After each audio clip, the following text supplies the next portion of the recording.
Greetings from the Philippines to the world. We are on Facebook Live on Eagle News and also on our streaming site, eaglenewslive.com. Watch us on our YouTube channel at Eagle News. I am Cesar Valiaos. Welcome to Open for Business. Join me discover the latest news and information in business around the world. Stay ahead of the curve from vision to action. Today, we will be highlighting the second part of the first Digital Public Forum with the theme MSMEs in the Fourth Industrial Revolution and how small businesses can survive the coronavirus crisis. Let's watch the highlights. The COVID-19 pandemic is challenging leadership across the globe. If companies have embraced the principles to lead in the Fourth Industrial Revolution, leaders can be more future-proof in facing today's challenges. Joining from Australia is Jamie Getgood, an award-winning senior HR leader with a proven track record of achievement across generalist and specialist HR roles in a number of large multinational organizations. With General Motors Holden closing its manufacturing operations in Australia in 2017, he took on the leadership in the closure of the industry with a strong focus around culture, people leadership, change management, and employee engagement principles. The key foundation of this support has been around the development of a best practice transition center to support all employees in the auto industry receiving the support, advice, and training to help them transition into new work. As a result of the work in this area, Jamie was named as the Australian Leader Manager of the Year at the Australian Excellence Awards in 2017 and was a finalist in the Australian HR Institute's HR Director of the Year Awards in 2017. To talk about leading in FIRE, or leading in the Fourth Industrial Revolution, is Jamie Getgood, Director of Getgood Consulting. Jamie. Hi Cesar, how are you? Fine, thank you.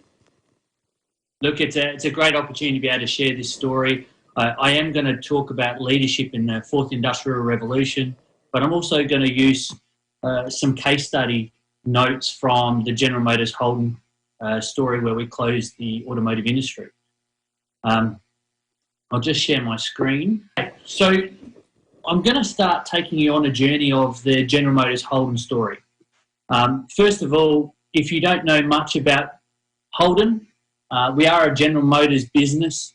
We were an Australian icon in Australia. We started our business back in 1856. We're a 160-year-old organisation, and we started off making saddles and building our way through to vehicle manufacturing for General Motors over the last 70-odd years. I'm going to take you on a little bit of a journey on the leadership principles here, because people look at us and go, well, you had an incredible business results at the end, and how did you do that? Well, part of that is what I want to share today with leading in the Fourth Industrial Revolution. As you've mentioned before, there were points in time where the Industrial Revolution really had pivotal moments. So, for example, 1.0 was steam engineering. There was a defined point in time. Same with assembly line and computing internet. The difficulty with the Fourth Industrial Revolution, it's really happened gradually. So our leadership principles aren't a set point in time as some of the previous revolutions were. This is really something that is gradually growing every day. But why would we have an automotive manufacturing guy talking about the Fourth Industrial Revolution? You might be sitting there going, well, you know, how does that impact auto? How would you use that in that industry? Well, I'm going to take you through very briefly, before I move on, some of the items that we had that really tied into the Fourth Industrial Revolution. I mean, we were very much an automated organisation. We had a lot of employees, but at the same time, we had a lot of robotics. We had a body shop which welded the car together that had hundreds of robots that welded the car, and a lot of it wasn't done by people. Our VF Commodore, or VE Commodore, was what we called the billion-dollar baby. We invested a lot of technology into that car, General Motors. I do want to talk about leading in this Fourth Industrial Revolution, because this does bring a whole heap of challenges to us as leaders in how we relate to people and how we get the best for our organisation. There was actually a global poll done by Deloitte in 2019 where they got 2,000 C-suite executives across 19 countries. and they asked them a whole range of questions in relation to the fourth industrial revolution. And they asked them, how are you leaders taking effective action?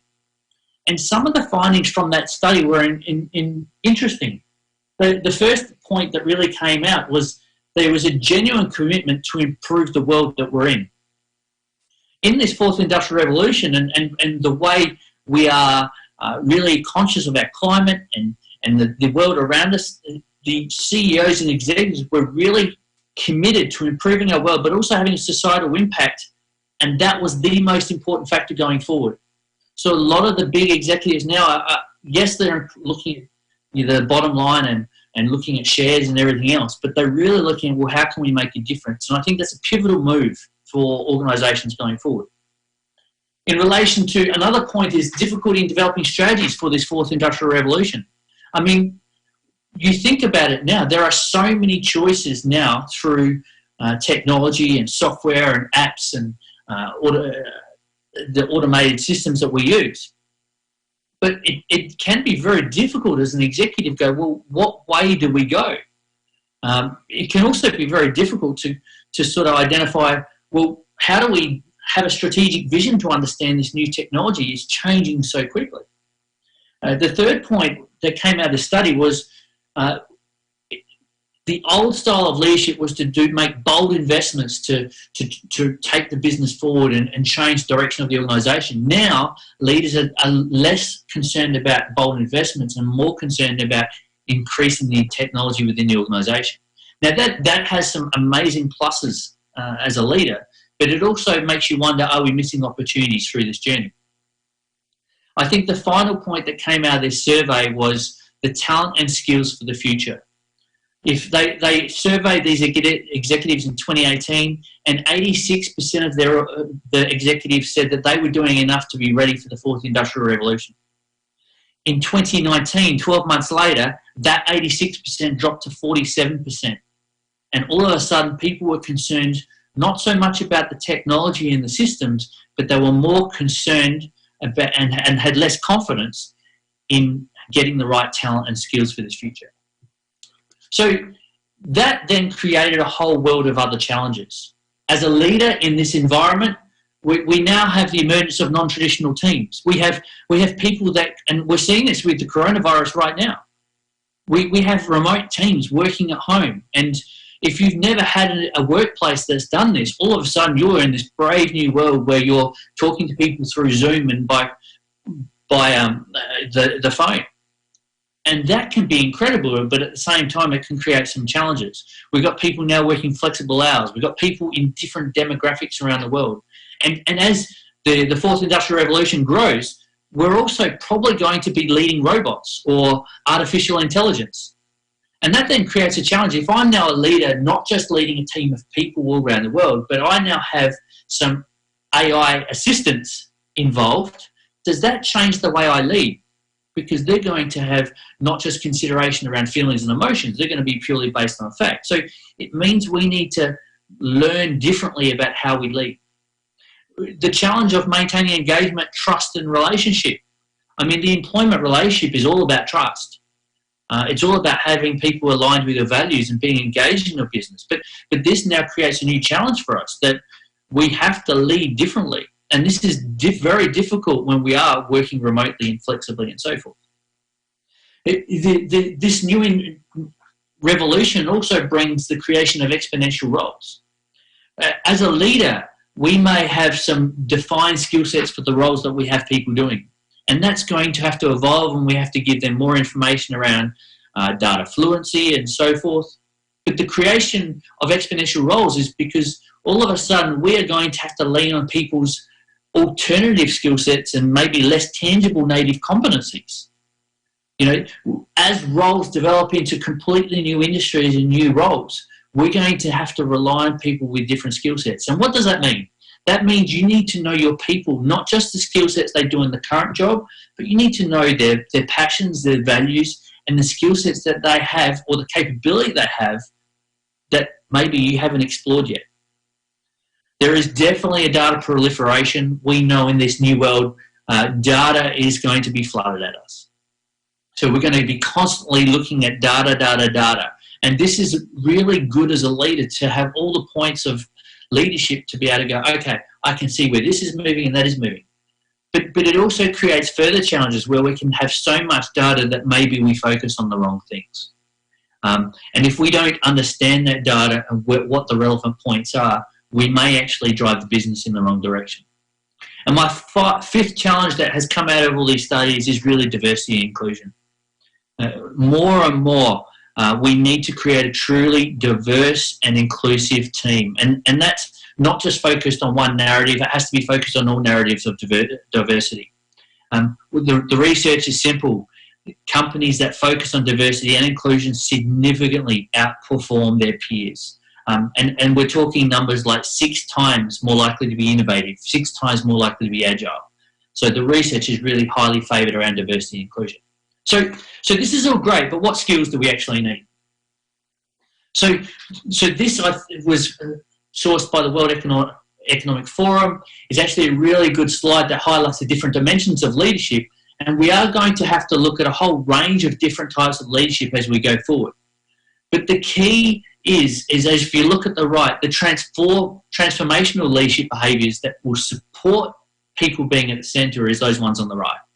And I fear that, and I've seen this in lots of organisations that I'm working with at the moment, that organisations are focused so heavily on the systems and processes and technology, and even the leadership courses we do today focuses on the process of leadership, the process of performance management.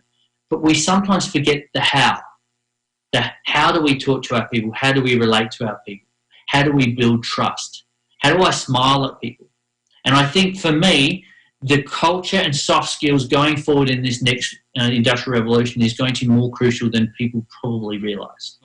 Well, how do we fight this COVID-19 crisis from a leadership point of view? And I was thinking carefully about this over the last couple of days, and I thought, well, how do we naturally fight a virus? You naturally will have temperature and vitamins, and there's proximity away from people, and we can rest and we can control our stress factors. And I think that's what we naturally do to control a virus. But from a leadership point of view in this current environment, what do? Well, I think it's very similar. I think we can put the right amount of heat up. If you're still working and your business is still continuing, you got people working at home, how do you energise, how do you heat up and invigorate your people? How do you encourage, engage and collate their thoughts? From a vitamins point of view, we need to nurture and inspire and grow our people, keep them nourished, help them be part of that culture. It doesn't matter if you're working at home, it doesn't matter if we're in a tough environment. Your people are more crucial now through this crisis than ever. So build them up, inspire them, encourage them. Proximity. This is a virtual proximity in some cases now because of this virus. But how do we amplify that relationship and trust? I think the relationship piece is crucial in this environment. Now, rest, how do we reframe people's mindsets? How do we ease their minds? There are a lot of people nervous about jobs at the moment. We need to make sure that we are reframing their mindset so they see this not just as a slump, but a restorative break. If we have to close, we need to lower the temperature and ease their mind. And then finally, how do we control stress factors for our people? How do you manage their anxiety? Your people, even if they are smiling over the phone or over Zoom or however else you're communicating in this environment, how are you managing their anxiety? Because people are worried about their jobs, people are worried about this virus, and it's our job as leaders to build trust, to build hope in our people. At the end of the day, leadership through this environment is all about trust. And we need to build relationships with our people, make them the pivotal point. Thank you, Cesar. Thank you, Jamie. I hope, when everything normalizes, you can travel again and be here in the Philippines to talk in one of our forums. Thank you, Jamie. No worries. Any message to the Filipino audiences? For me, again, I think there's a famous quote by Maya Angelou, which says, people will not remember what you said, they won't remember what you've done, but they'll always remember how you make them feel. And I think for me as a leader, if you can make your people remember you based on how you made them feel, they will go the extra mile for your organisation. Eagle Broadcasting Corporation and Globe My Business present Open for Business.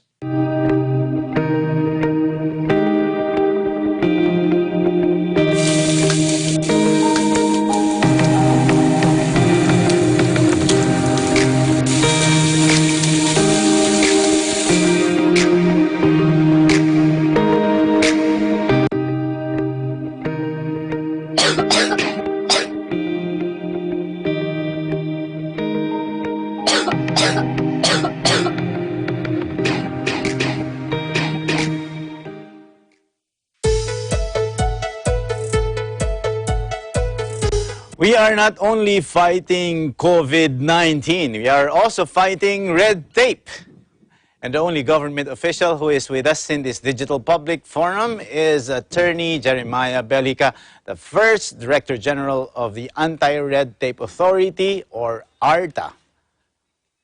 Before being appointed by President Rodrigo Duterte as the ARTA Czar last July 3, 2019, DG Bellica served as a founding and managing partner of his own law firm, the Bellica Aranas Valdueza de la Cruz and Associates, where he practices private law. A collegiate graduate of the University of Santo Tomas, DG Bellica served as the youngest consultant to the Office of the Presidential Anti-Organized Crime Commission, the founder and chairman of Kabataang Bagong Buhay, founder and chairman of the Youth Moral Force Society of former Chief Justice Renato Puno. DG Bellica is a practicing lawyer, a licensed real estate broker, an environmental planner, a Christian pastor, and the Director General of the Anti-Red Tape Authority, Attorney Jeremiah Bellica. Secretary Bellica, good morning po. Good morning, Cesar. Thank you for having us. And I do hope that everybody is safe. And thank you for this wonderful forum that you are hosting right now. Thank you so much po. Okay, so I would be talking to you about the efforts of the government against red tape. So the goal has always been zero red tape towards doing business with ease in the Philippines. We know that the situation in the country has blown out of proportions when it comes to the issue of red tape, since the government in the past until recently that we have had the way of operating in silos. That's why a stronger effort by the government has been initiated by the Duterte administration. So to give us an understanding and overview, the battle against red tape has always been waged at two fronts. The first front of battle against red tape is what we call an agency-level battle of red tape. These pertains to different services that could be delivered by an individual agency or a single agency, like licenses that could already be delivered by the Land Transportation Office, like business permits that could be delivered by our local government offices. But also, there is also an issue of red tape on the level of an interagency red tape. This is more of the sectoral level wherein which a single application goes through several government agencies. So let me just give us a quick rundown on these two fronts of what the government is doing. So let me start with the individual agency level. First off, in 2018, the government did enact a new law, the Republic Act 11032, or the Ease of Doing Business and Efficient Government Service Delivery Act of 2018. The implementing rules and regulation was fully published and operationalized last year in 2019, August 4, 2019. And we are now on our 7th month with the full implementation of the new Anti-Red Tape Act. So the the Ease of Doing Business law or the new Anti-Red Tape law created our agency, the Anti-Red Tape Authority, which wields and functions, which actually has two major important functions. First is the um, enforcement function, and the second is the empowerment function. So the enforcement function is a function of ARTA that allows us to crack the whip or to hold the whip to allow and even mandatorily ask the government agencies to implement the provisions of the anti-red tape of the new anti-red tape law.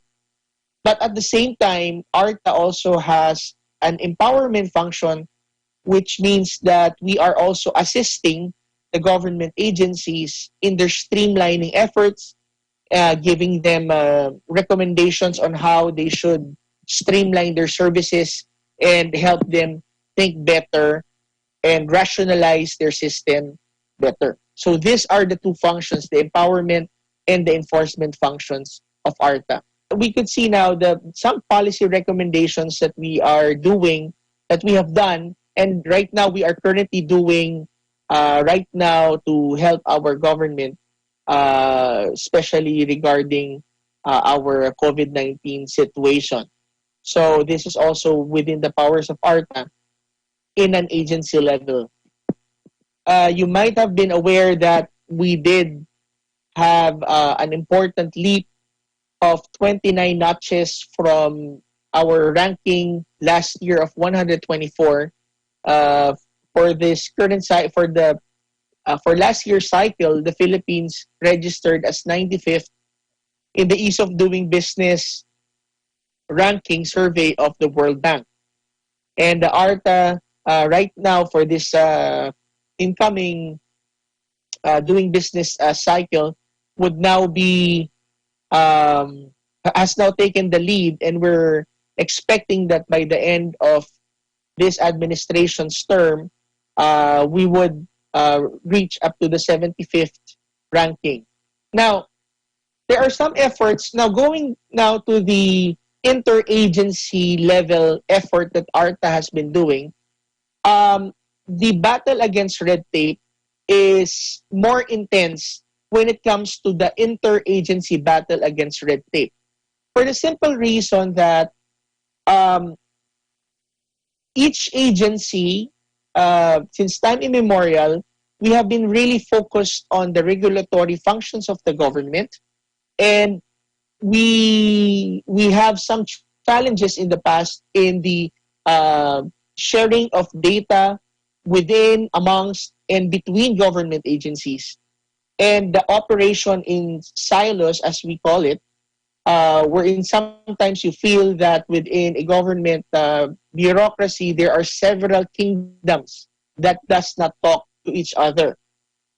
But now, with the new law, government agencies are forced to actually come together and simplify their processes and streamline and ultimately automate and use the cyber technology for us to be able to make things faster. One such program and project of ARTA that we recently launched is the National Business One-Stop Shop, wherein a government office wherein a private person who would want to start their business could register with the Security Exchange Commission and submit all of his documents, and through the Security Exchange Commission, you no longer need to go through the normal tedious process of going to the BIR, the local government units, and the social agencies such as the SSS, PhilHealth, and Pag-ibig.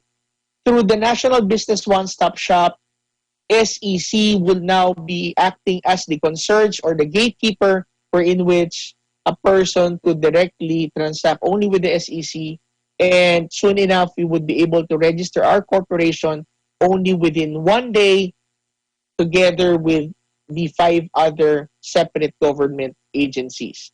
It's important for us to understand, Cesar, that the president, even before he came to power, has already been saying that he doesn't want people being made to wait in line, and he wants government services to be very responsive. And he actually placed the ease of doing business third in his socio-economic agenda. So this new law actually is considered as a game changer and a groundbreaking law, not only for the Philippines but I believe for the entire world, because there's really it's really an original Filipino creation in which this law combines both enforcement power as well as the empowerment function in order to combat red tape. So this is what I was saying. One very critical and a very important feature of this new law is that it forced government agencies to categorize all of their services into 3 general categories, which is simple transaction, complex transactions, and highly technical transactions. So if you categorize your service and you're a government agency, you categorize your service as simple transaction, it is understood that you only have up to 3 days to act on these submissions if it is only a simple transaction. Meaning, once all of the submissions are already complete and all of the fees are already paid, you have 3 days for you to act on that application and decide whether to approve it or deny it.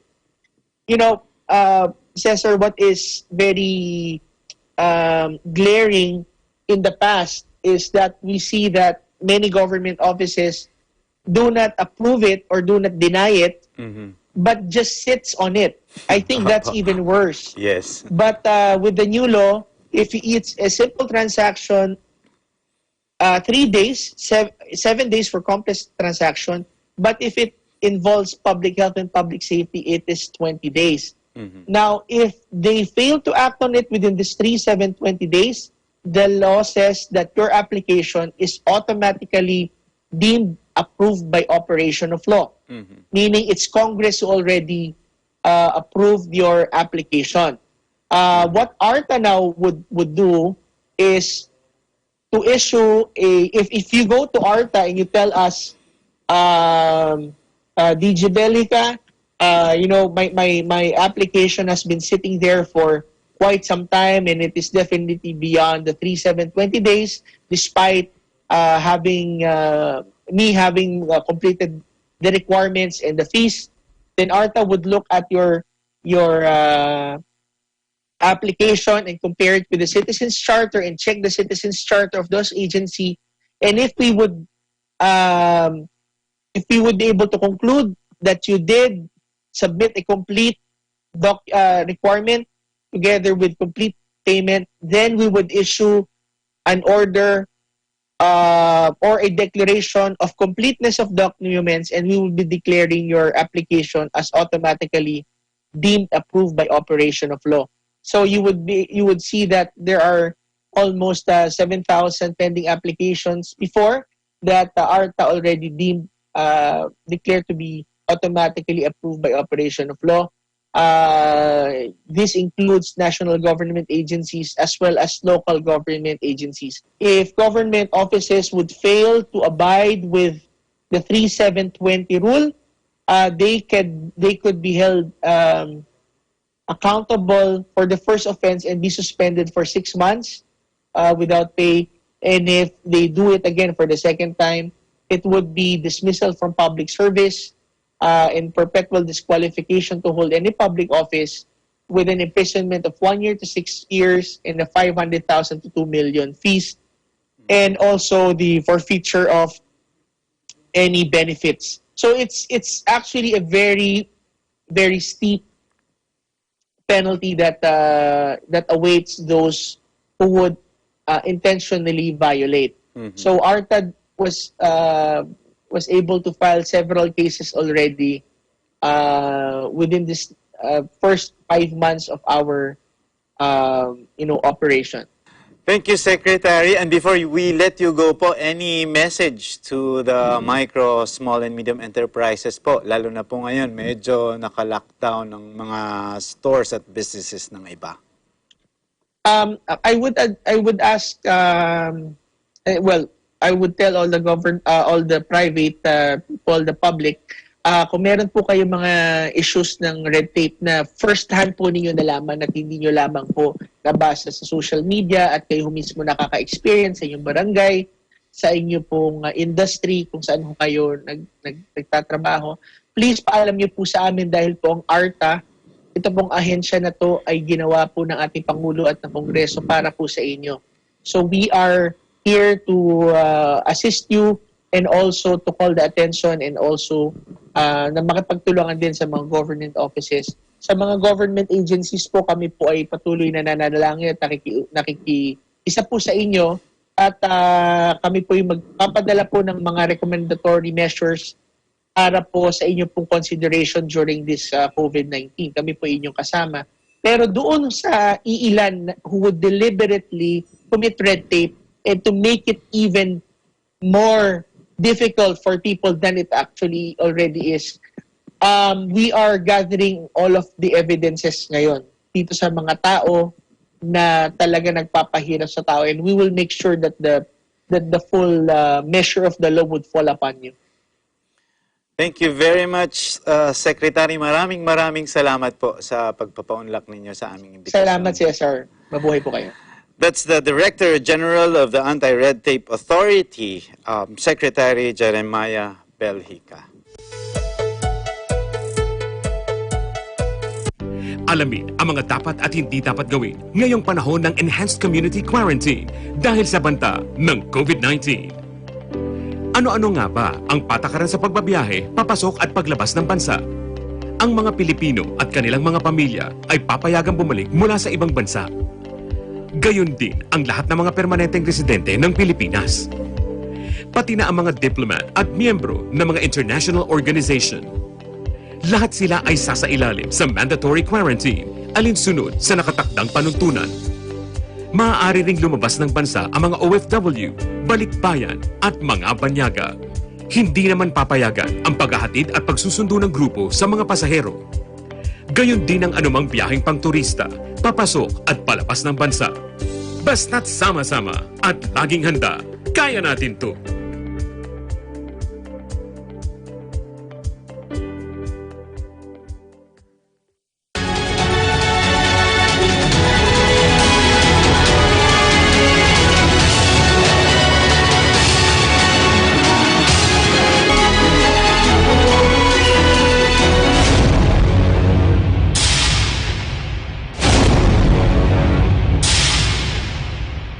This program is co-presented by Kubert Industries Incorporated, Electromechanical Trading and Services, The Cooling Expert, Vita Herbs Philippines Green Coffee, masarap, mabango at healthy pa.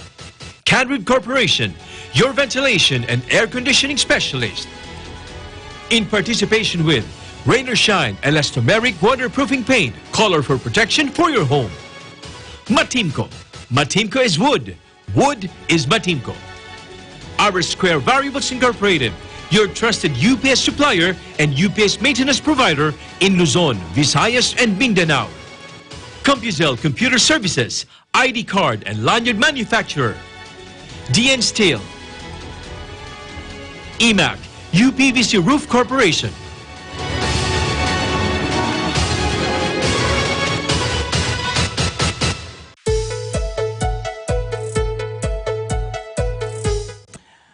The coronavirus crisis has adversely affected many businesses, but as the cliche goes, there is an opportunity in every adversity. Online business is one of the gainers in the COVID-19 times for new entrepreneurs and those who want to shift into new careers or businesses. Here is one talk that we should all listen to. From branding to ROI, step-by-step guide to start your online business empire. Let's listen to Dr. Chris Dayagdag. Dr. Chris has 10 years in the online business industry and handled multiple roles such as CEO, project manager, senior online business consultant, webmaster, web designer, SEO and digital marketing of different corporations including Avis Rent-A-Car Philippines, Philinvest, Beverly Hills Medical Group, and SMDC. He received multiple awards in digital marketing, a certified Google Analytics, AdWords, display and mobile specialist, official Google partner company in the Philippines. He was cited to more than 200 web designing, SEO, blog, and digital marketing companies worldwide for his contribution in this industry. He is also the author of the book From Branding to ROI and assisted more than 300 startup companies from the initial business planning to ROI and created more than 2,000 websites since 2003 up to the present, from e-commerce, custom programming, dynamic type website to basic informative type. He finished his Doctor of Business Administration from the AMA Computer University and has a Master of Information System from the University of the Philippines Open University. Dr. Chris Dayagdag. Chris. Hi, Cesar. Good afternoon, and thank you for inviting me here in your show. This topic is actually very important since most of us right now, we are at home and blooming ang online business. So for today, I will be discussing topic about how to start your online business from branding to ROI. This is actually the model na I created. So before starting, ang pinaka-first step kasi in starting an online business is your brand. Diba? Ano ba yung brand? Ito yung basically yung pangalan natin online. Ito yung magiging representation of ourselves, of our business in the Philippines or even globally. Diba? So before starting, dapat we need to have a bright idea. Diba? Always remember na everybody can start their online business. Hindi naman mahirap or hindi naman mahal actually gumawa ng online business, di ba? For free nga siya. Kasi lahat naman tayo, we do have an access online. And we can even create our Facebook pages to set up our online business. But the first thing that you need to understand and to remember is you need to create a unique and bright business idea. Okay? Ito, ano ba yung mga business idea na tingin ninyo trending, ano yung papatok sa masa, di ba? Na tingin ninyo people will buy it or not. So, applicable ito actually not only dun sa mga may existing business na, but dun sa mga gusto pala magsimula. Lalo na ngayon, since maraming tumaas ang employment rate because of nagsara yung mga companies, di ba? Temporarily due to the pandemic issue. So again, this idea is up to everybody who wants to have their online business. Kung mapa-ordinary employee ka, or work-at-home mom, ex-OFW, or if you have an existing job right now, you can start your online business. Di ba? Mas maganda you have an extra income na you can start right away. And you have like a backup plan. Kasi itong pandemic, hindi naman natin inaasahan. And we thought that the business is running profitable. However, lumabas siya, pero hindi natin na-project na magkakaroon pala ng issues. So, mas maganda you have a backup plan. Hindi lang yung we are relying on the government to provide us financial support because we have this issue. Actually, you can just think for a unique name.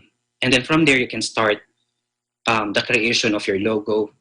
And marami namang mga free tools to create, mga logo designing tool para to get started. So, setting up a website, landing pages with a lot of call to action, or yung CTA na tinatawag namin, that increase conversion, engagement. Diba? So, syempre, if we have a website, hindi naman kailangan na website mo is just a plain, pure website. Syempre, it should be engaging to users. na ando dun dapat yung once they see the product or the website itself, may chances na they will sign up or buy the product immediately. If you have a website, if you have a social media pages, people can see you 24/7, even if you're sleeping, even if you are out of the country, even if you're traveling, people can see your product and services. And from there, they can even decide to buy your product or services. So you can actually generate passive income if you have your website, if you have all these social media platforms. Next is ranking. Okay? Siyempre, ang hirap naman, lalo kung startup tayo, no, mga small, medium size. Ang hirap magkaroon ng buwelo eh. Sabi nga nila, there is power in number to gain momentum. Okay? So, if we are online, the problem, the next question is it engaging? May mga tao bang bumili or nag-avail ng products natin? Diba? So, the next step is, of course, we need to improve our brand awareness. Okay? Yung brand awareness is something na na-position na natin yung sarili natin for people to understand about our product. We provide quality product and services to them. So it's important to position ourselves. We have like at least 1,000 to 10,000 page likes. We have, if we are into videos, our videos should have like at least 1,000 to 10,000 views. Diba? Kasi in that way, makikita ng mga prospect customers natin na na-position na natin sarili natin. And then from there, they can now actually decide na. Okay? This is another step for that is very important. And based on my experience in the past 12 years, majority of customers or majority of business owners, they don't have any analytics at all, like 90% of them. Because they have a product, they have services, they have a website already. However, they don't know if it's properly converting or not.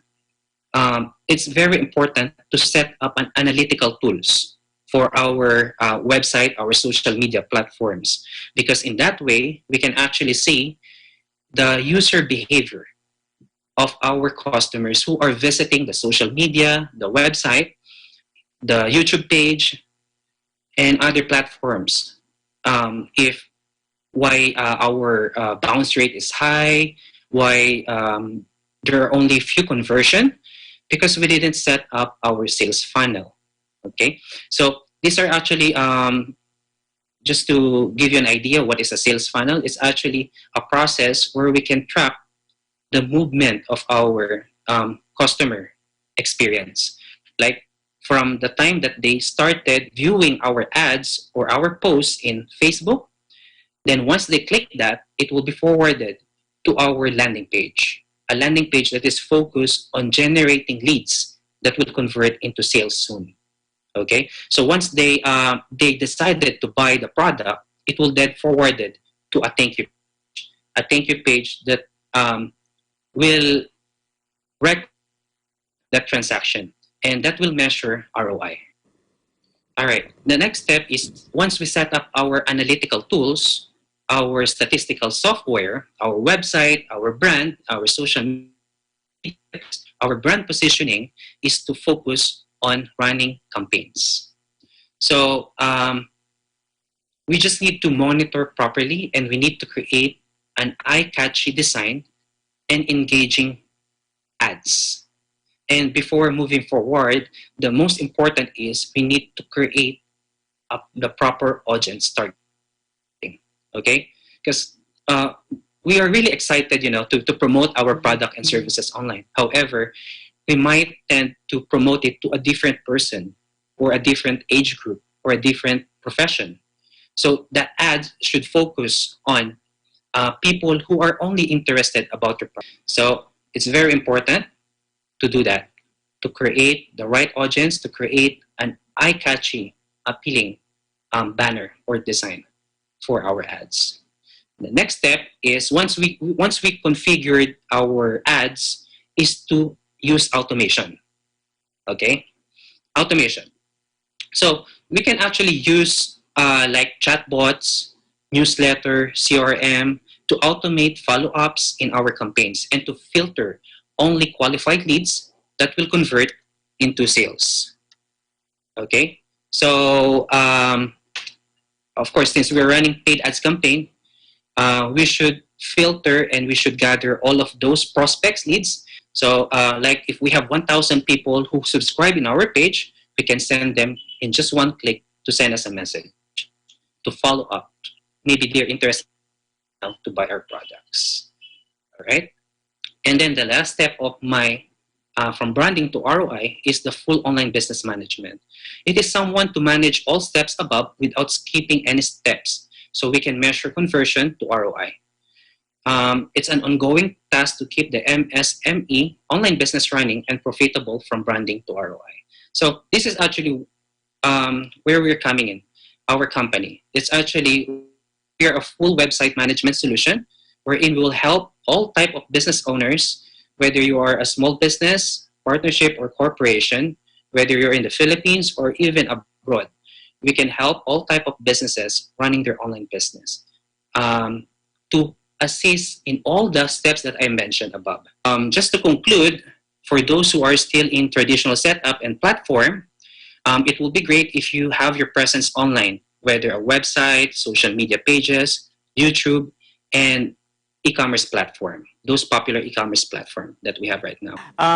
Dr. Chris, seems like a lot of people are at home, so I am sure there's a lot of people who will go online. So any final tips to MSMEs or entrepreneurs or even people who are bored to go into online business?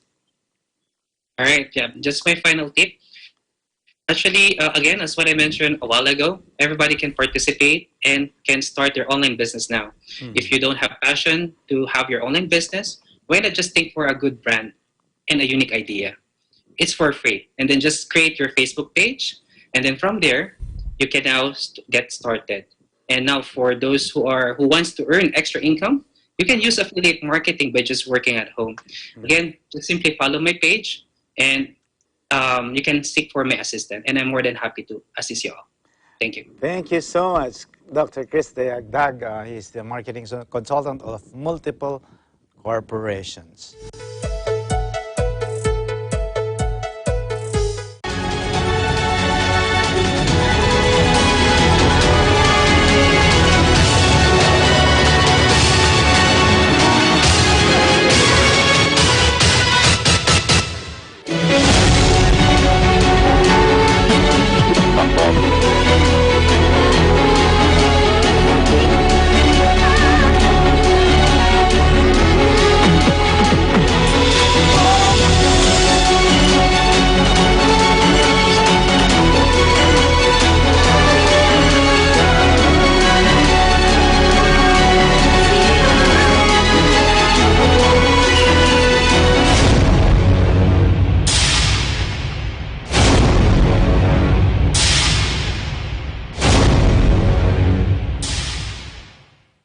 This program is co-presented by Kubert Industries Incorporated, Electromechanical Trading and Services, The Cooling Expert, Vita Herbs Philippines Green Coffee, Masarap, Mabango at Healthy Pa, Canrid Corporation, your ventilation and air conditioning specialist.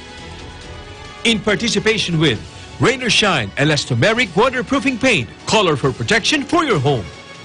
Matimco. Matimco is wood. Wood is Matimco. Our Square Variables Incorporated, your trusted UPS supplier and UPS maintenance provider in Luzon, Visayas, and Mindanao. Compuzel Computer Services, ID card and lanyard manufacturer. DN Steel. EMAC, UPVC Roof Corporation.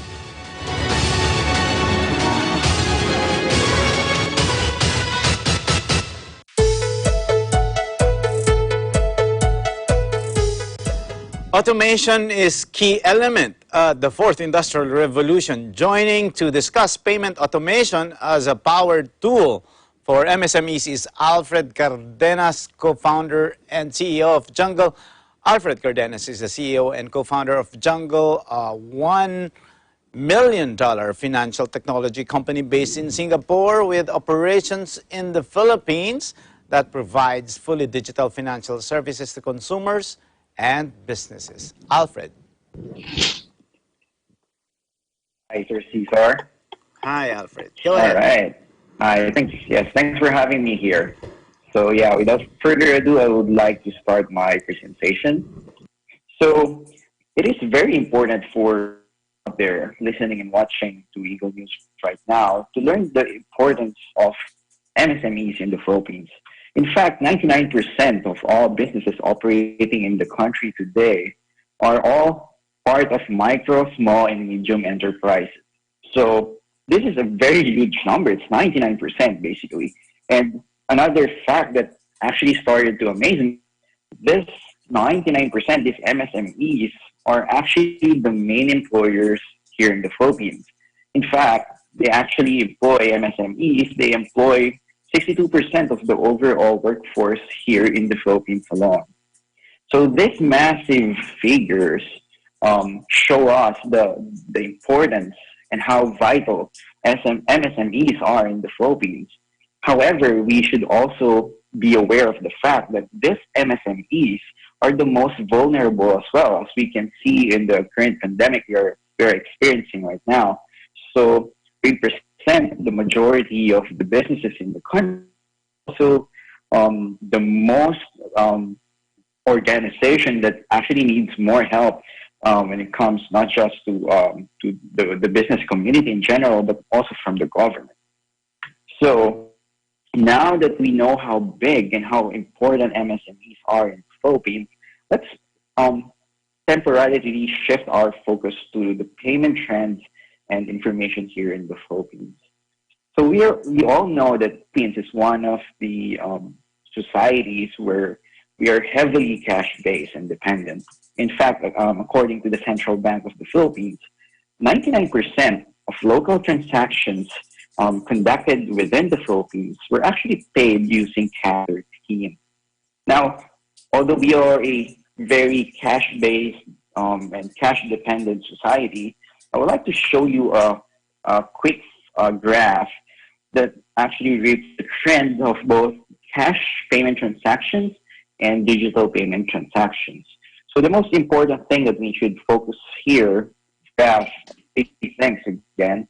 So the green one is it actually represents the cash payment transactions, represents the digital payment transaction, while the red lines red line represents the volume or the size of the digital payment transactions done from 2013 to 2018, with some projection coming from the central bank for this year and beyond.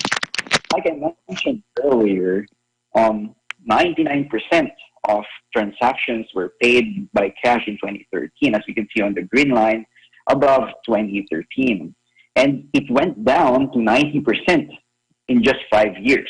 So basically from 99%, it went down to 90% for all the cash transactions made in the country, while digital payments from 1% in 2013 went up to 10% in 2018.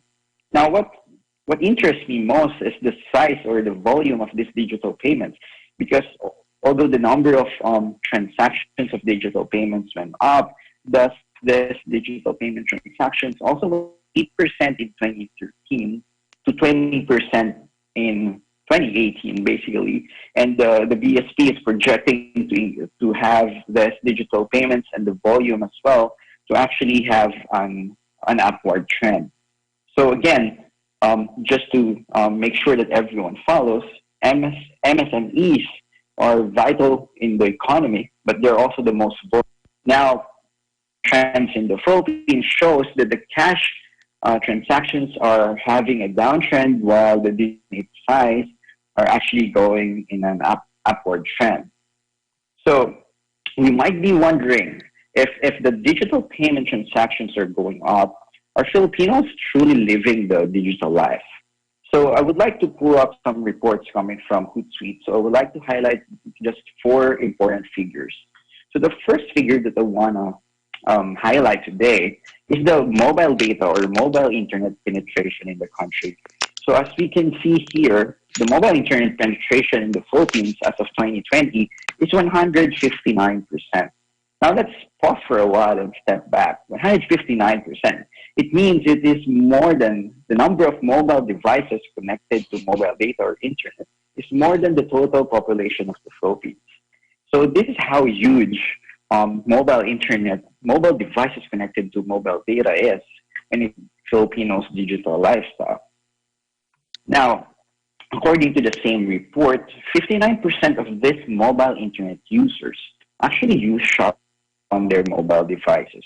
Apps are both online. It is important when we are talking about digital payments, we're not just focusing on online payments. Digital payments means any kind of payment form that is not analog or manual, not cash. This could be through debit cards or credit cards, or payments done via mobile phone or paid online. Now, the third thing that actually impressed me the most is the use of QR codes here in the Philippines. In fact, according to Hootsuite 2020 report, 42% of mobile internet users have used or scanned a QR code before. So QR codes are basically the small things we see inside Gcash and there's the message for them. I can hear someone talking. Are you going to go downstairs? What do you want? No, nothing. I'm going to go downstairs. There you go. Let me just continue. There you go. So 42% of mobile internet users actually use and scan QR codes. So again, let me just go back. QR codes are those small little black things that you can see with from Gcash and PayMaya cardboards on top of payment counters inside the malls. So those are QR codes, and 42% of mobile internet users actually use those codes. Now, the last but most important thing is this figure. 49%, 49 million Filipino consumers are going to make digital payment transactions in some form for this year, according to the Hootsuite report. So, if we will step back, I've just discussed three things. SMEs, again, the backbone of the economy, but the most vulnerable. Payment trends are going digital, and that the mobile and digital lifestyle of Filipinos are improving. Now, as we all know, the world is fighting this pandemic. And trust me, once this is done, it is time for normalization or getting up if we were really hit that hard. But the next pandemic, according to Bill Gates and other experts in the field, is just right on the next corner, right? So in order for you to make sure that your business, assuming it is still operating under a lockdown, if you want your business to be crisis-proof, payment automation won't be. It's not the whole solution itself. Automation can help you during times of lockdowns. So assuming you ordered a food from the services we have right now, however, you still made a payment by handing out paper bills. So that itself defeats the whole purpose of a lockdown. Right? But if we are handing out paper bills, coins, because that's the only payment gateway that we have, then we're actually not helping. So that is why digital payments make more sense during times of lockdown. So we can still make purchases and avoid the spread of this virus, and also be able to help other people in need by making digital donations. Now, as a business, you're running a business that is considered an essential, then a digital payment gateway available for your customers, it means that your businesses can run as usual. Because assuming you're an online store, and you actually offer products and services, but you only accept cash, you are like a car without a steering wheel. You're basically a danger to your own business and the people that surround you. Because instead of helping curve, flatten the curve, or helping prevent the spread of the virus. You're actually making it worse by handing out paper bills and still using coins.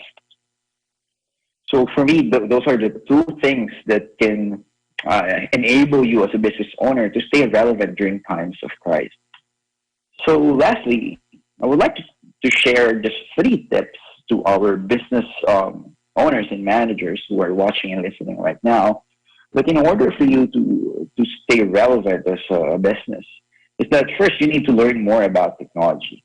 So during times of lockdown like this, we have a lot of time in our hands to actually learn more about technology, regardless of how uncomfortable we are with the idea. There's a lot of free or even affordable online and offline resources for us to actually update our knowledge about technology. Because this is important. This is the only way for us to know or to make a decision on what's best for my business, what's best for my consumers. My second tip is all about learning how to analyze data and trends, like what we did with the SME and the payment and digital lifestyle trends earlier. Because this is one of your responsibilities as a business leader, as a business owner, to learn where the trend is going. That is the only way for you to avoid being blindsided by the marketplace itself. And lastly, start talking to digital payment solution providers. So it's not just Jungle. Try to talk to every single digital payment solution providers in the country so that you can make a smart decision when it comes to choosing what's best both for your business and consumers. So to wrap up my presentation, I would like to leave you with a quote coming from Jordan Peterson. So Jordan once said, to master a new technology, you have to play with it. And payment automation, the fourth industrial revolution are all part of a new technology that is fast approaching. It's inevitable. It will come. If you will be on denial, your business will suffer. But if you acknowledge the fact that technology, the new technology is fast approaching, the only way for you to master that new technology is to actually play with it. So there you go. Once again, my name is Alfred Jordanas. I'm the CEO and co-founder of Jungle. Thank you. We hope that you will continue to watch the next 100 episodes of Open for Business. To our sponsors of the Open for Business Forum, thank you very much. Globe My Business is our co-presenter of the OFB Forum, and we acknowledge our sponsors, Easy Franchise, Multisys Technologies Corporation, and Lubien Realty Group for joining us.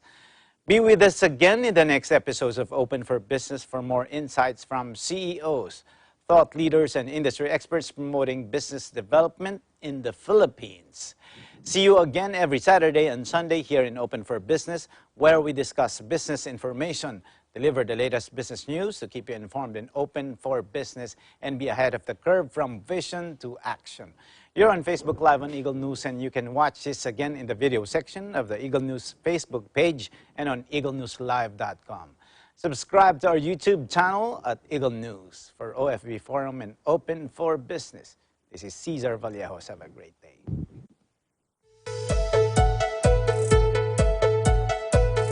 Eagle Broadcasting Corporation and Globe My Business present Open for Business.